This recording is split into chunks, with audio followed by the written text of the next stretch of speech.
Here are today's top news stories and why they matter. Rwandan-backed M23 rebels have launched new attacks in Eastern Democratic Republic of Congo, violating a ceasefire declared just days ago. The rebels have seized Nyabibwe, a key mining town, pushing them closer to Bukavu, the capital of South Kivu province. So why is this happening now? Analysts say the timing is strategic, with the M23 flexing its muscles to gain leverage in upcoming negotiations. It is also a familiar tactic where rebels escalate violence before talks to force concessions. Meanwhile, Malawi is withdrawing its forces from a SADC regional military mission, citing the ceasefire. Analysts say with M23 already violating the truce, Malawi's exit could weaken the regional force and set a precedent for others to follow. Moving on, the US has decided to skip the upcoming G20 foreign ministers meeting in South Africa. This comes days after President Trump threatened to cut funding to Pretoria over land policies. So, does the US absence from the G20 summit undermine South Africa's presidency? Here is DW's Thuso Kumalo with why it matters. George, this is South Africa's first time hosting a G20 Foreign Minister Summit set for February 20th to the 21st in Johannesburg. The absence of U.S. Secretary of State Marco Rubio highlights growing tensions between Washington and Pretoria. South Africa is pushing for a fairer global trade, African representation in finance, and climate action, issues where the U.S. has been hesitant or opposed under Trump's administration.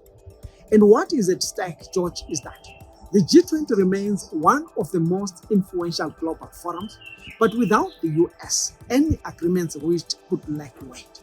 South Africa risks losing momentum on key African issues like debt relief and fairer trade terms, which need US buy-in to have real impact.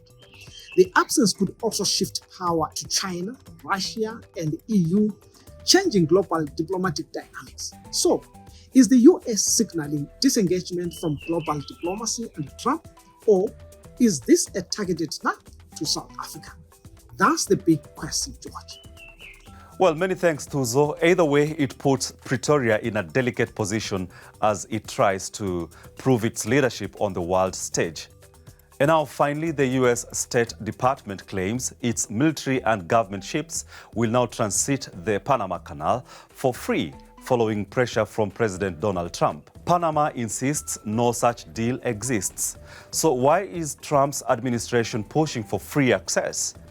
The Panama Canal is crucial for global trade, connecting the Atlantic and the Pacific Oceans and handling 40% of U.S. container traffic. President Trump argues that since the U.S. built and militarily protects the canal, it deserves free passage.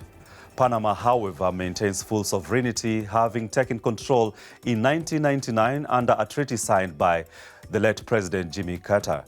So why is Panama refusing? The canal is a major revenue source for Panama, generating billions of dollars annually. Allowing the U.S. to bypass fees could set a dangerous precedent for other nations demanding similar treatment. Trump's claim that China is secretly controlling the canal has further raised tensions, with Panama family denying any foreign influence. The Panamanian government fears that giving it could escalate U.S. demands, potentially leading to military intervention or economic pressure.